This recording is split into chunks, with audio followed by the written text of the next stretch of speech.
네, 계속해서 아모스 살펴보고 있습니다. 2장 4절에서 16절까지 2장 4절에서 16절까지의 말씀을 오늘 본문으로 함께 묵상을 하도록 하겠습니다. 4절을 제가 먼저 읽겠습니다. 여호와께서 이와 같이 말씀하시되 유다의 서너 가지 죄로 말미암아 내가 그 벌을 돌이키지 아니하리니 이는 그들이 여호와의 율법을 멸시하며 그 율례를 지키지 아니하고 그의 조상들이 따라가던 거짓 것에 미혹되었음이라. 내가 유다에 불을 보내리니 예루살렘의 궁궐들을 사르리라.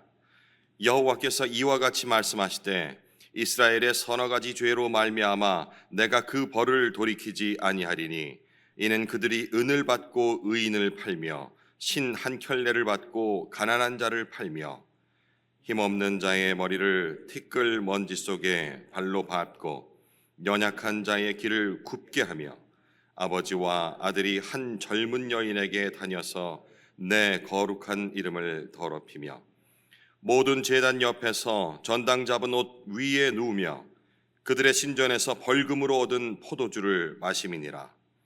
내가 아모리 사람을 그들 앞에서 멸하였나니 그 키는 백향목 높이와 같고 강하기는 상수리 나무 같으나 내가 그 위의 열매와 그 아래의 뿌리를 진멸하였느니라.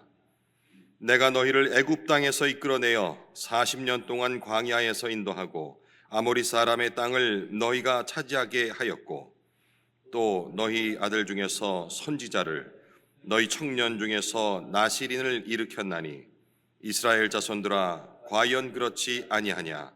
이는 여호와의 말씀이니라. 그러나 너희가 나실 사람으로 포도주를 마시게 하며 또 선지자에게 명령하여 예언하지 말라 하였느니라.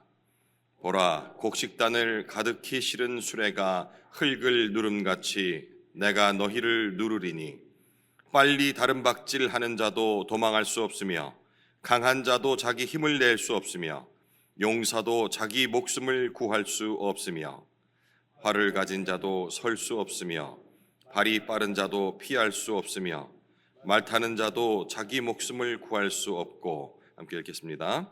용사 가운데 그 마음이 굳센 자도 그 날에는 벌거벗고 도망하리라. 여호와의 말씀이니라. 네, 이방 민족이 하나님께서 창조하신 이 창조 질서를 벗어난 그런 비인간적인, 하나님 보시기에 이 비인간적인 그런 행태로 비난을 받았다 한다면 이제 유다와 이스라엘은 다른 모습으로 비난을 받고 있습니다. 하나님의 법을 어긴 것으로, 창조 질서보다 훨씬 구체적인 받은 하나님의 말씀을, 하나님의 법을 어긴 것으로 지적을 받습니다. 하나님과 언약을 맺은 유다는 여호와 율법과 또 규례를 자기의 삶의 기준으로 삼아야 했지만 그것을 거부하고 지키지 않죠. 심지어 조상들이 따라갔던 거짓 것들에 속아 죄를 짓기도 한다라고 오늘 시작되는 4절은 기록하고 있습니다. 여호와께서 이와 같이 말씀하시되 유다의 서너 가지 죄로 말미암아 내가 그 벌을 돌이키지 아니하리니 이는 그들이 여호와의 율법을 멸시하며 그 율례를 지키지 아니하고 그의 조상들이 따라가던 거짓 것에 미혹되었습니다.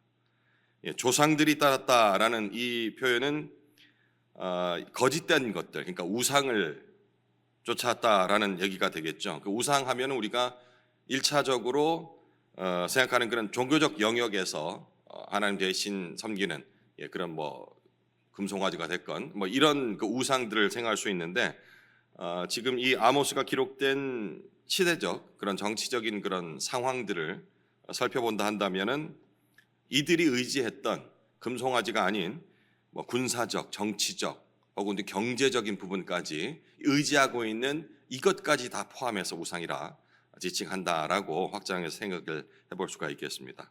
하나님 대신 다른 것을 의지했던 유다는 결국 이방 민족이 받는 심판, 그러니까 불심판이게 되겠습니다.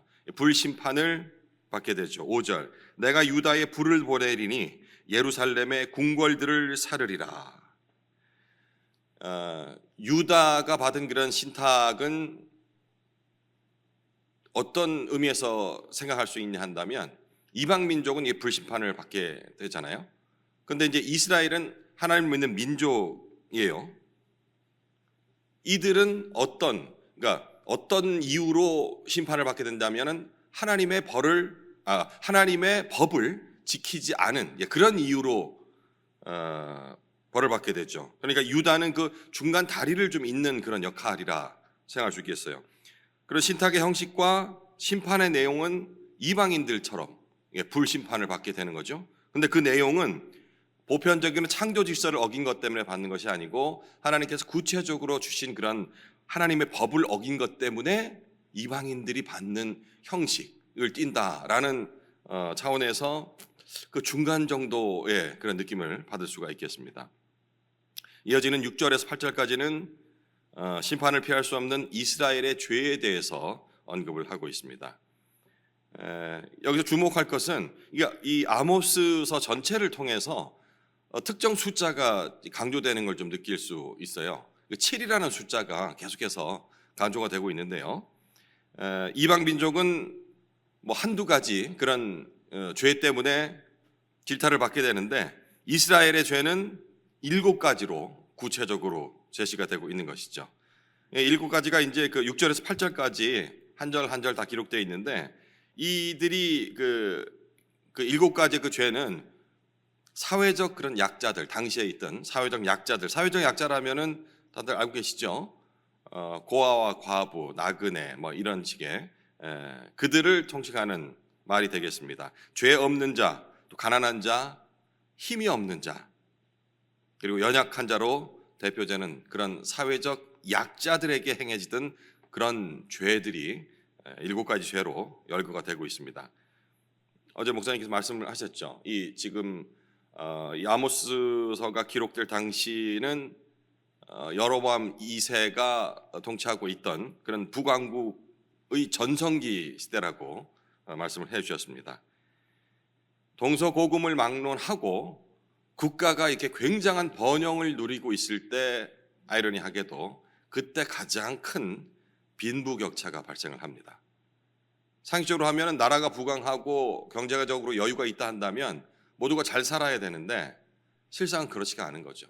이거는 뭐 옛날에는 그랬고 지금은 아니고, 혹은 옛날에는 아니었지만 지금 좀 심해졌다. 요즘 뉴스나 이런 걸 보면은 빈부격차가 너무 심해져서 뭐 이렇게 하는데, 이 역사선화 같은 걸 보면은 현세 와서 새롭게 그런 현상들이 발생한 것이 아니고 예전부터 나라가 굉장히 잘 살게 된다, 여유가 있다라고 그런 상황이 되었다 한다면 가장 빈부격차가 심하다고 생각을 하면 됩니다. 잘 사는 사람은 정말 끝을 모르고 위까지 올라가 잘 살게 되고, 정말 못 사는 사람, 지금 아이고 요즘 예전에나 못 먹어서 굶어 죽는 사람이 있었지, 요즘은 그런 거 없잖아. 굶어 죽는 것보다 그냥 외로워서 죽고 뭐 이쪽이 더 강조되다 보니까 그렇지 않은 것 같은데, 상대적인 박탈감을 비롯해서 절대적인 빈곤들은 부강할수록 훨씬 더 많이 발생합니다.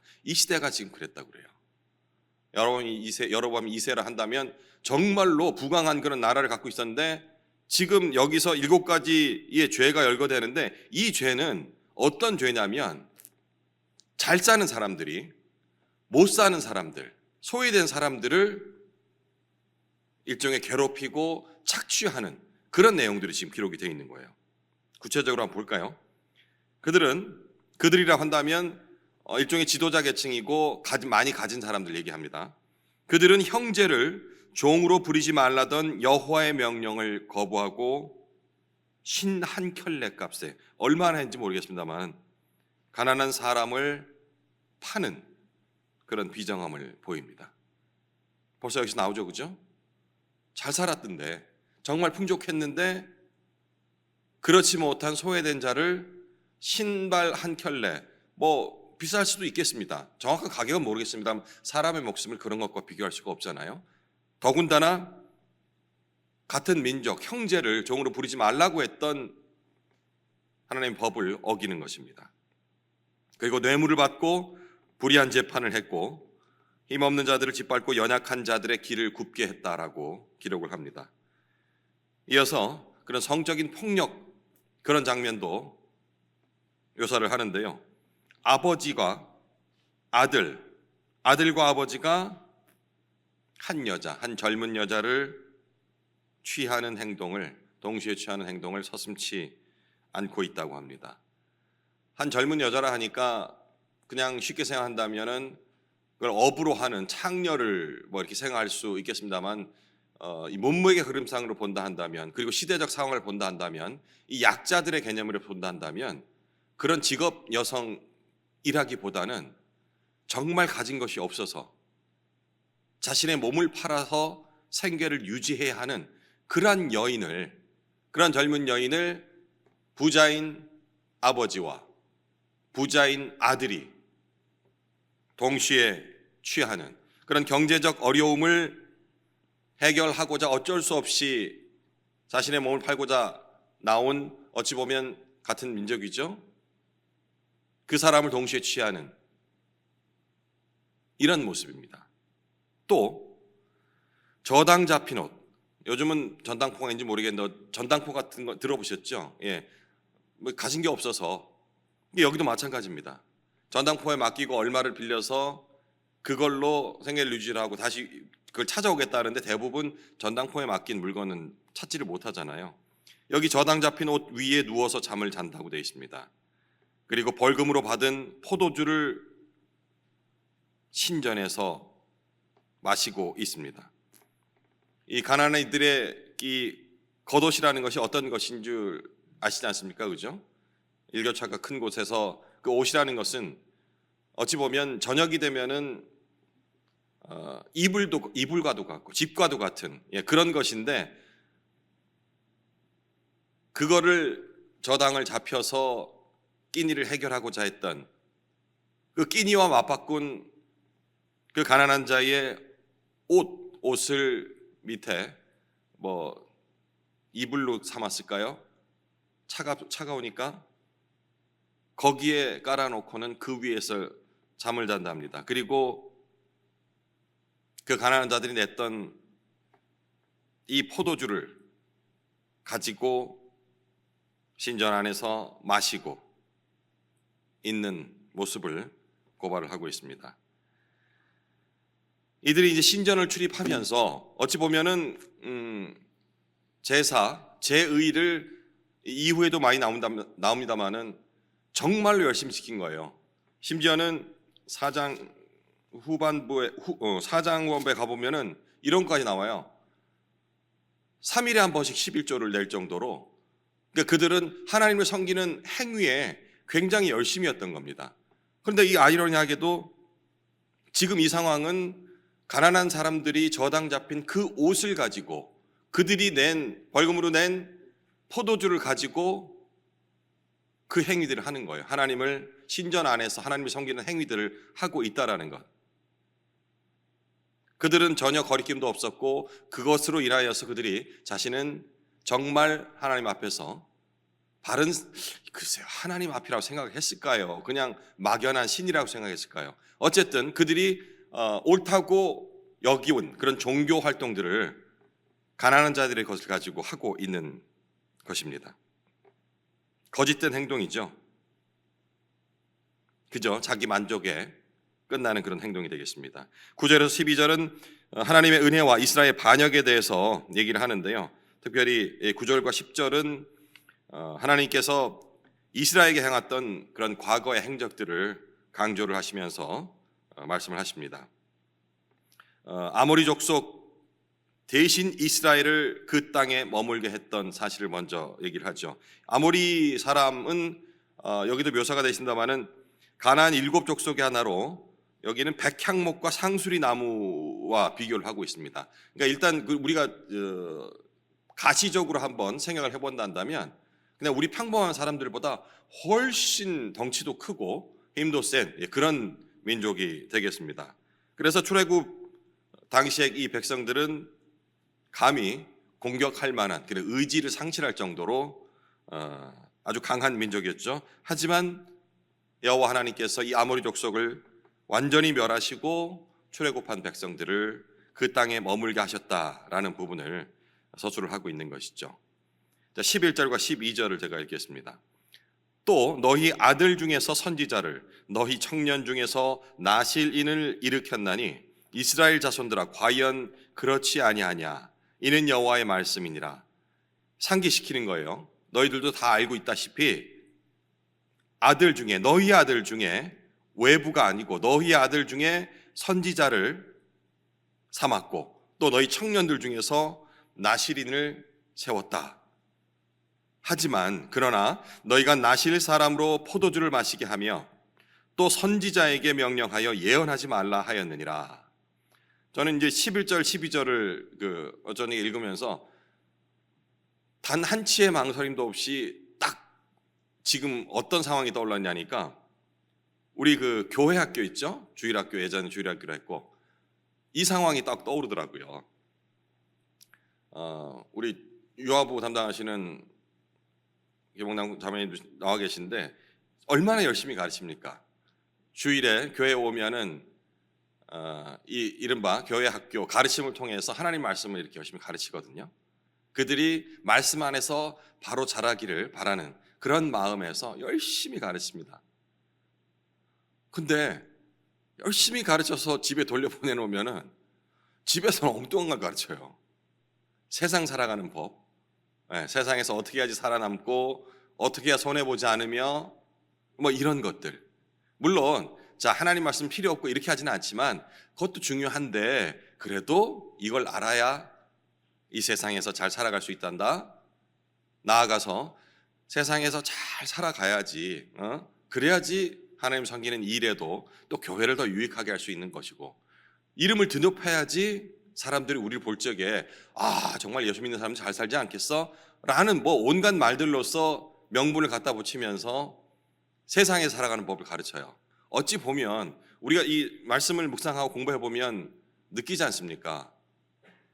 하나님 말씀대로 살아간다는 것이 어떤 의미에서 어떤 각도에서 보면은 정말 세상에서는 저렇게 살아도 돼? 아유 불쌍해 라는 삶을 택하는 것과 크게 다르지가 않잖아요. 물론 그 안에서 우리는 세상이 느낄 수 없는 알 수 없는 그런 참 평안을 느끼지만 그 평안을 맛보지 않는 사람 시각에는 바보 같은 삶을 살거든요. 행동들도 그렇고 뭘 가르칩니까? 손해보라잖아요. 그죠? 억누르지 말라 하잖아요. 뭐 이런 것들을 가르치는 가르침이 어찌 보면 세상의 가르침과는 전혀 상반되는 것이기에 또 한편으로는 그 부모의 마음도 공감은 가요. 인간적인 차원에서 우리 애가 저렇게 교회 학교에서 배웠던 그 말씀 그대로여서 항상 남을 먼저 생각하고 그리고 자기가 가진 것을 아낌없이 나누며 뭐 이렇게 하면은 참 마음속으로는 기쁠 거예요. 참 잘 배웠고 하나님 기뻐하시겠어 하면서 한편으로는 저게 저렇게 커가지고 지 앞가름이나 하려나 막 이런 염려들 이게 현실이거든요. 이게 떠오르더라고요. 하나님께서 여호와께서 아들 중에서 선지자를 얼마나 감사합니까? 이 선지자를 세워주시는데 그리고 청년 중에서 나실인을 일으켰대요. 나실인이 뭔지 아시죠? 나실인 하면 떠오르는 인물은 삼손이죠, 그죠? 정말 거룩하게 살도록 구별된 이들, 이렇게 세웠지만 지금 이스라엘 자손 제가 비유했던 것으로 하면은 아버지입니다, 부모님입니다. 이들은 어떻게 하냐면 나실 사람으로 이렇게 구별된 사람에게 나실인으로 구별된 그런 청년에게 포도주를 마시게 한대요. 나실인이 금해야 됐던 것들이 독주, 포도주를 마시지 말아야 된다라는 원칙이 있었고 그 다음에 머리를 자르지 마라, 머리카락. 또 한 게 뭐죠? 한 개 생각이 안 나네. 나실이 하여튼 세 가지 하지 말아야 될 그것들을 얘기를 했었는데 지금 그거를 나실인에게 포도주를 마시게 한다는 거예요. 범죄하게 한다는 거예요. 누가요? 우리식으로 얘기하면 여기서 이제 부모가 이스라엘, 하나님의 자손인 이스라엘이 자신의 자녀 아들이 선지자가 됐는데 예언하지 마라. 하나님 말씀 자꾸 전하지 말라고 불편하니까. 그리고 나실인에게는 자, 한잔 해. 포도주를 마시고 모든 근심 걱정을 털어버려. 이렇게 얘기를 한다는 겁니다. 11절과 12절이 바로 그 얘기죠. 젊은이들은 열정을 가지고 하나님을 섬기려 하지만 우리 교회 학교에서 배웠던 내용대로 한번 살아보려고 하는데 힘 있는 자들은 오히려 하나님의 뜻을 멀리하도록 지금 만들고 있는 상태입니다. 도리어 청년들을 비웃으며 조롱하죠.